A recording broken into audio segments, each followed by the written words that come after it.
Tito, organizar a igreja em Creta e reprimir os falsos doutores. Esta é a lição número 13 da classe de jovens. Chegamos aí ao final do trimestre. Já aproveito para agradecer a você que esteve comigo neste trimestre. Os objetivos desta aula: mostrar qual era a missão de Tito em Creta, compreender a missão de Tito, conhecer as exortações gerais de Paulo na carta a Tito. Introdução. Paulo escreveu a Tito para orientá-lo acerca de organizar a organização da igreja na ilha, enfatizar a necessidade de refutar os falsos mestres e ensinar os cretenses sobre o modelo ideal da vida cristã. Vemos aqui que temos algumas questões aqui interessantes. Primeiramente, a questão sobre organizar a igreja. E aqui organizar a igreja é no sentido ministerial, é montar aquilo que nós chamamos de ministério, porque à medida que a igreja vai crescendo, é necessário que haja mais obreiros. Enquanto a igreja está pequena, com poucos números de membros, a igreja consegue ficar aí com um presbítero ou talvez um pastor, mas à medida que ela cresce, precisa de ter mais presbíteros, mais pastores. Então aqui era uma das funções de Tito, era justamente organizar este ministério. Tem também a questão de enfatizar a necessidade de refutar os falsos mestres. Sim, nós devemos, assim como Tito fez, nós devemos fazer o mesmo, refutar os falsos mestres. Já falei em algumas ocasiões aqui, mais uma vez, os falsos mestres ou os falsos doutores são provavelmente o assunto que mais se fala nas escolas bíblicas dominicais. É o que mais, todo trimestre nós estamos sempre falando uma coisa ou outra, porque realmente existe uma grande necessidade, de uma extrema importância que nós devemos refutar os ensinamentos dos falsos mestres. E também ensinar os crentes cretenses sobre o modelo ideal da vida cristã. Não é muito diferente hoje, principalmente para os jovens, né? Os jovens ainda, não digo todos, mas alguns ainda não sabem exatamente como viver na vida cristã, como proceder, né? O ideal de vida cristã, o que eu tenho e o que eu não tenho que fazer, o que eu posso e o que eu não convém eu fazer. Então, isso aqui é a noção, né? A nossa direção nesta aula. Tito, Creta e os cretenses. O perfil de Tito. O perfil de Tito pode ser assim resumido: pronto, entusiasmado, diligente, proativo, de posições firmes, ético e respeitoso, amoroso, amigo leal e fraterno, um irmão, um homem de confiança. Então vejamos que ele tem algumas questões aqui, alguns adjetivos muito interessantes, né? Primeiro que ele estava pronto. O obreiro, ele precisa sempre estar exatamente assim, pronto, porque os desafios aparecem em qualquer momento. Então, na sua vida cristã, sempre acontecerá um desafio ou outro. Então, você precisa estar pronto para este novo desafio. Entusiasmado. Eu gosto muito da expressão entusiasmado, porque o entusiasmado ele está no meio entre o pessimista e o otimista. O que é isso?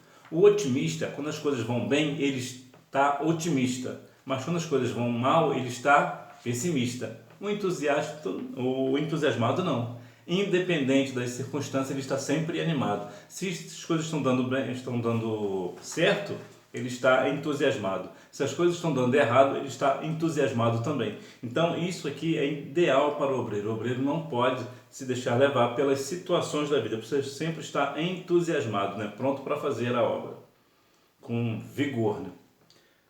Diligente, proativo. Essa questão do proativo é aquela pessoa que é uma das coisas assim, dos obreiros que, de modo geral, eu tenho visto que falta em muitos obreiros, pelo menos em alguns que eu vejo nas igrejas que eu vou, que é a questão de ver algo para fazer e não fazer.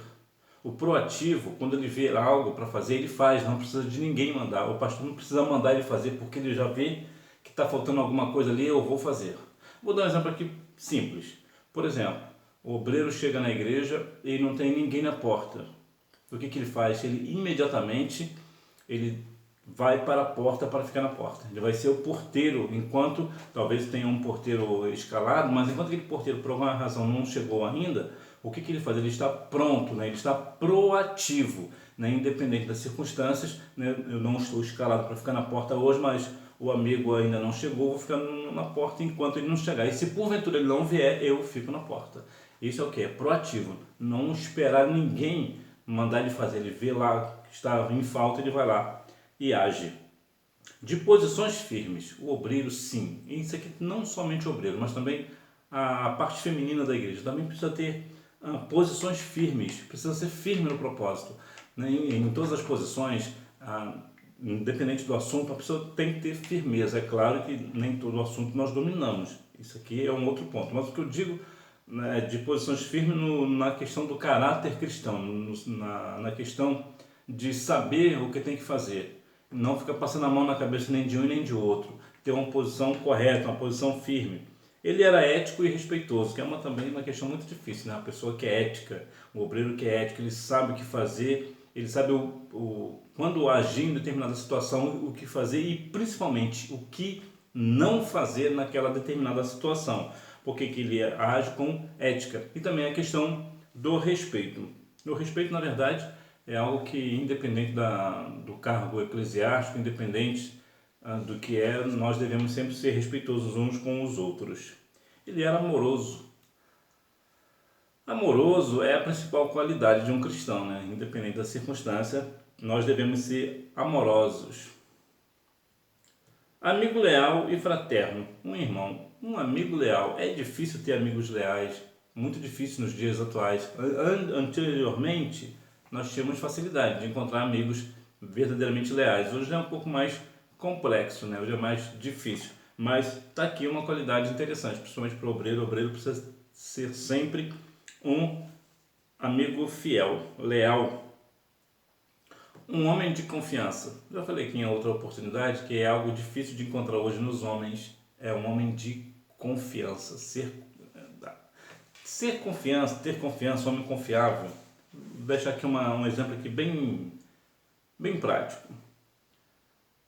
De modo geral, é indispensável, é importante que quando um obreiro, um homem de modo geral, vai falar com uma jovem ou com uma irmã que seja casada ou solteira, é de bom tom que tenha sempre uma irmã idônea por perto, ou uma pessoa, né, um homem, talvez vai falar com uma menina, o pai dela esteja presente, é sempre de bom tom.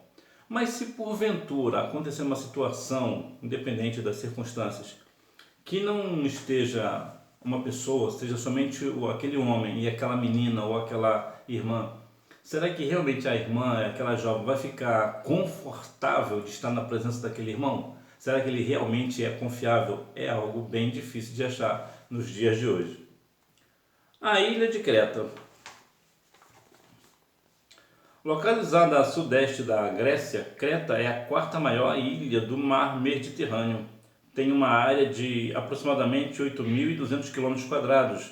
Possui uma forma alongada de 256 km de leste a oeste e 10 a 56 km de norte a sul.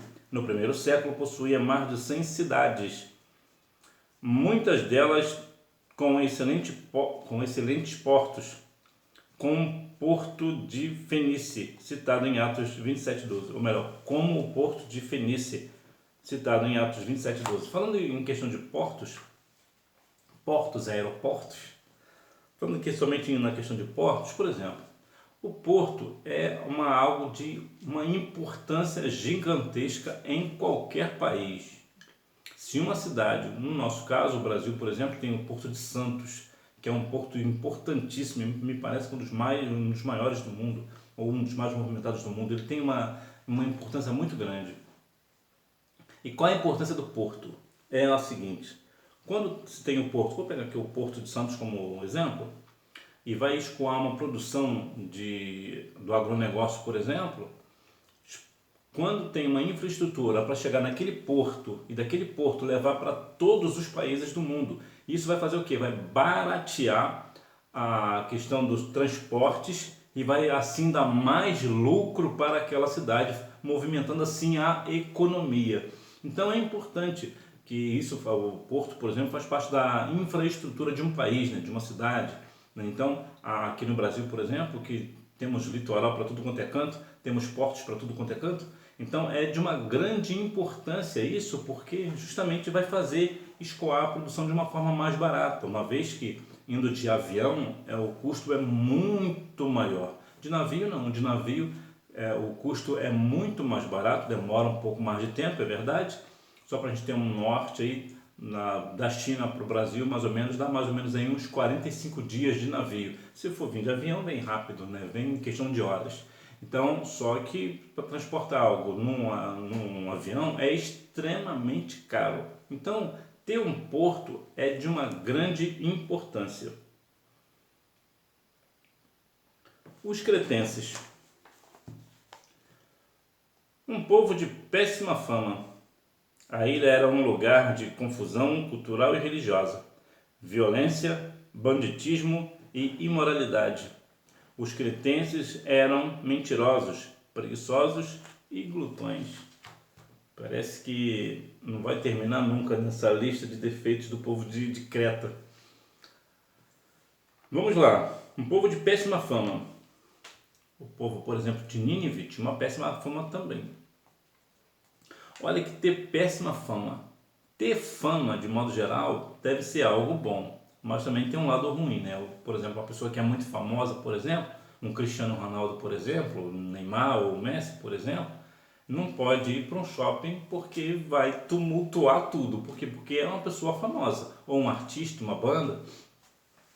Então, eles têm essa dificuldade. Mas quando é uma péssima fama, é ainda pior. Porque é algo parecido com: você conhece fulano? Ah, sei quem é. Não quero nem estar perto. Deus me livre. É gente que não vale nada. Não presta, eu quero distância. Isso não é bom. E é assim que era o povo de Creta. Era um lugar de confusão cultural e religiosa. Que é algo pior do que isso? Uma confusão cultural e religiosa que de modo geral, as pessoas não se respeitavam, né? O ponto aqui é esse, né? As pessoas, de modo geral, não se respeitavam nem na questão cultural, nem mesmo na questão religiosa.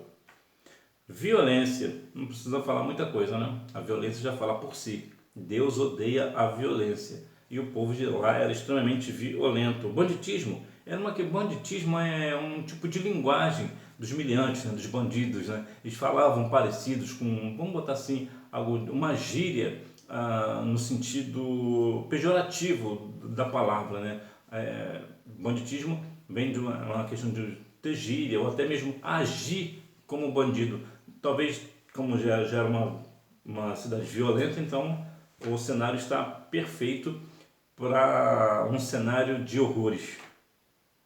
E imoralidade. Imoral, precisa falar mais? Um lugar de imoralidade, ou que a Grécia, por exemplo, parece em alguns casos específicos trazer bem essa questão de imoralidade, principalmente a imoralidade sexual, né? Como tinha lá a deusa Afrodite, né? Lá na Grécia, né? E entre outras coisas, inclusive até o termo lesbianismo vem da Grécia também, da ilha de Lesbos, né? Que fica na Grécia. Então por aí a gente já tem uma noção. Era um povo preguiçoso. Rapaz, pensa num negócio, num treino que é complicado, é a pessoa preguiçosa. É claro que existem alguns momentos da vida que a pessoa vai ter aquela preguiça gostosa, né, que fala, né, a pessoa trabalhou, então deu aquela preguiça depois do almoço, ou chegou do trabalho, então deu aquela preguiça gostosa, saudável. Mas o povo de Creta era preguiçoso 24 horas por dia, vamos assim dizer, né? E o que não é muito diferente de alguns obreiros, né, que são extremamente preguiçosos também, né? E era glutões, e aí aqui parece que a coisa não casa, né? Como pode uma pessoa preguiçosa ser glutão? Né? O glutão, mais uma vez vou lembrar que a glutonaria é pecado, como diz Lucas 21:34. Mas aqui, se o camarada é preguiçoso, a Bíblia nos diz: aquele que não trabalha, não come. Então, se ele não trabalha, como é que ele vai comer muito? Vai ter glutonaria, né? Então, vê que as coisas aqui não casam. Então, vê que a situação ali de Creta não era das melhores, né? A missão de Tito: estabelecer presbíteros. Em Éfeso já havia um presbítero estabelecido, o que não excluía a responsabilidade de Timóteo de ordenar novos presbíteros, pelo crescimento da obra. Então, como eu havia dito lá no início, à medida que a igreja vai crescendo, precisa também crescer o número de obreiros. Mas Jesus disse, né, para que eu orasse ao Pai para que a seara é grande, mas são poucos os ceifeiros, né, poucos obreiros. Mas é importante que haja obreiros destemidos, obreiros que queiram realmente fazer a diferença na vida das pessoas, né? Que à medida que a igreja cresce, haverá uma necessidade maior de ter mais obreiros, né? Quanto mais obreiros, melhor, né? Mas é importante que sejam também obreiros capacitados para a obra. Não vai crescer ali somente na questão da quantidade e não da qualidade. Quantidade e qualidade devem andar de mãos dadas. Correção aos falsos doutores. Assim como em Éfeso, em Creta havia falsos mestres que perturbavam a vida da igreja. Paulo chama de desordenados, faladores, vãos e enganadores. E aponta principalmente os da circuncisão, judeus que insistiam que para se salvar, os gentios precisavam cumprir leis, regras e ritos judaicos. Então temos aqui o ponto principal da questão dos falsos doutores, que era o quê? Dizer que os gentios precisavam cumprir as leis e regras do judaísmo. Não é muito diferente hoje, apesar que aqui nós não temos muita questão do judaísmo, mas de modo geral, quantas pessoas hoje não acham que as pessoas só podem ser salvas se aceitar a Cristo, é verdade, mas principalmente se fazer isso ou se fazer aquilo, né? Como se a regra, os ritos judaicos conseguissem salvar alguém. A Bíblia diz lá no livro de Romanos 5:20 que a lei veio para que o pecado aparecesse. Ou seja, a lei não tem nenhum valor para a salvação. A lei não consegue salvar. A lei só consegue mostrar aquilo que está certo e o que está errado, aquilo que é pecado e aquilo que não é. Mas ela não passa disso, ela não consegue salvar. Nós somos salvos somente pela graça mediante a fé em Cristo Jesus. Portanto, aqui é um dos principais ensinamentos dos falsos doutores, né? Os falsos mestres, né? Que ensinavam esse tipo de situação. A má influência na igreja. De fato, não é incomum que vícios impregnados em culturas locais insistam em se infiltrar e permanecer no seio das igrejas cristãs. Já viu aquele velho jeitinho brasileiro? Há esse ponto no Brasil. Existe uma questão da igreja acabar tendo uma má influência que vai trazer coisas terríveis para dentro da igreja. Então veja que não é algo favorável à igreja. Nós devemos não nos misturar com coisas do mundo, né? Como diz lá Romanos capítulo 1, versículos 12, 1 e 2, né? Romanos 12, 1 e 2, que vai falar justamente sobre a questão do culto ao Senhor. Nós devemos também nos transformar pela renovação do nosso entendimento. Então nós não devemos de maneira nenhuma ser influenciados pelo mundo também, como diz Mateus capítulo 5, versículo 13. Nós somos o sal da terra, então somos nós que temos que dar o sabor ao mundo e não pegarmos o sabor do mundo, né? Pegar aquele velho jeitinho brasileiro, né? Isso aqui não está certo, não, mas vamos dar um jeitinho aqui rapidinho, ninguém está vendo mesmo. Não, não é assim. Nós devemos andar, sermos exemplo em tudo. E ali na igreja, por exemplo, a igreja precisa ser exemplo, né? Como é que a igreja andando, até na questão do templo também, a questão estrutural do templo, por exemplo, está fazendo algo errado no templo e as pessoas como é que vamos corrigir? Vou dar um exemplo melhor, vou ser mais prático. Digamos, por exemplo, que a igreja, vou dar um exemplo aqui bem prático, não pague conta de luz. Ela chegou, puxou um fio lá da concessionária de energia elétrica e não paga a luz, é o famoso gato. Então, o que ele está fazendo? O que a igreja está fazendo? Ela está trazendo uma má influência para a igreja. Então, como é que depois ela vai querer pregar o evangelho para falar aquilo que está certo e o que está errado na sociedade, que se ela mesma não é exemplo? Então, a igreja, né, tanto a questão do templo como cada um de nós, temos que ser exemplo em tudo. Exortações gerais. Ensino para toda a família. De igual forma, Tito deveria transmitir a correta doutrina para toda a igreja, dos mais velhos aos mais jovens. O apóstolo volta a enfatizar a importância da educação cristã para as mulheres idosas, destacando o papel delas no ensino das mais novas. Você que é uma pessoa que está vivendo aí a sua juventude, deve ser boa de boca que só, né? Deve comer de tudo, né? Hambúrguer, pizza, aí talvez faz uma carne seca com abóbora, né? Jabá com girimum, né? Ou um mocotó, uma dobradinha, coisa do tipo. Por quê? Porque você está preparado, você está pronto. O seu organismo está preparado para um alimento pesado. Assim também é a palavra do Senhor.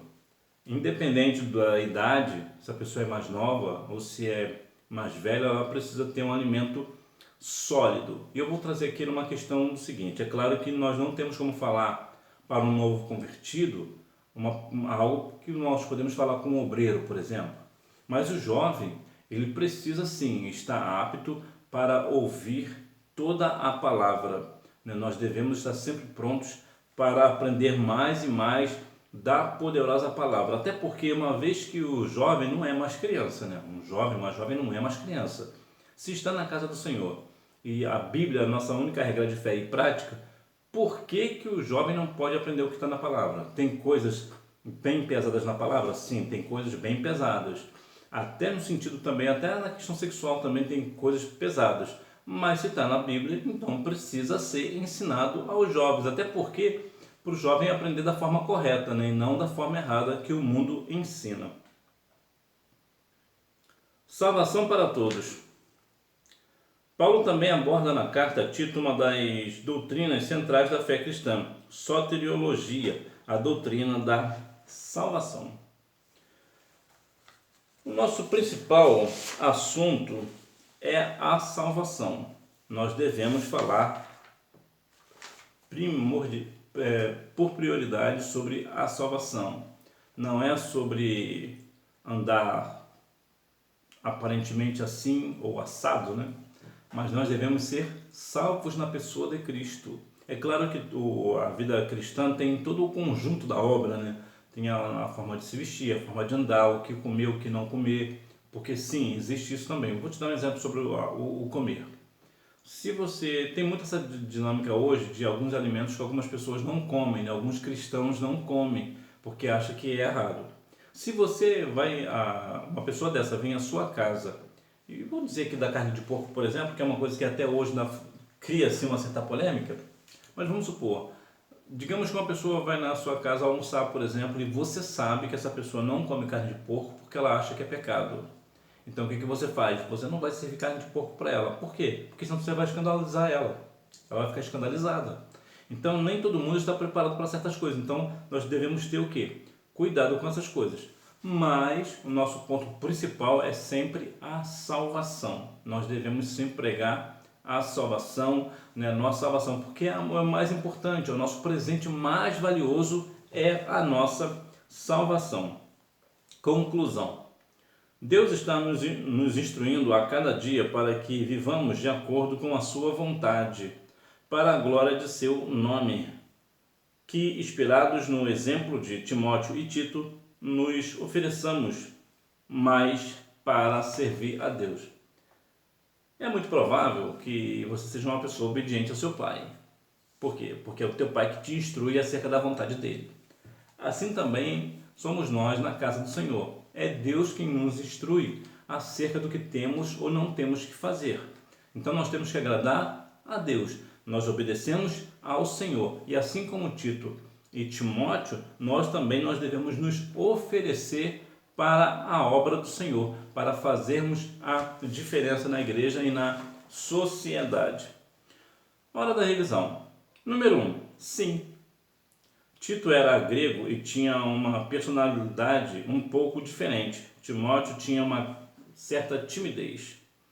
O perfil de Tito pode ser assim resumido: pronto, entusiasmado, diligente, proativo, de posições firmes, ético e respeitoso, amoroso, amigo leal e fraterno, um irmão, um homem de confiança. Número 2. um povo de péssima fama. A ilha era um lugar de confusão, miscigenação cultural e religiosa, violência, banditismo e imoralidade. Os cretenses eram mentirosos, preguiçosos e glutões. Número 3. O perfil dos presbíteros segue os mesmos requisitos transmitidos a Timóteo, destacando a necessidade de maturidade. Difere somente a expressa inclusão de uma observação implícita na carta a Timóteo, a boa conduta dos filhos. Número 4. O valor da constituição da família é mais uma vez enfatizado por Paulo, ao tratar da nobre missão da mulher, como esposa e mãe dedicada ao lar, a fim de que a palavra de Deus não seja blasfemada, isto é, para que Deus seja glorificado pela vida exemplar das famílias cristãs.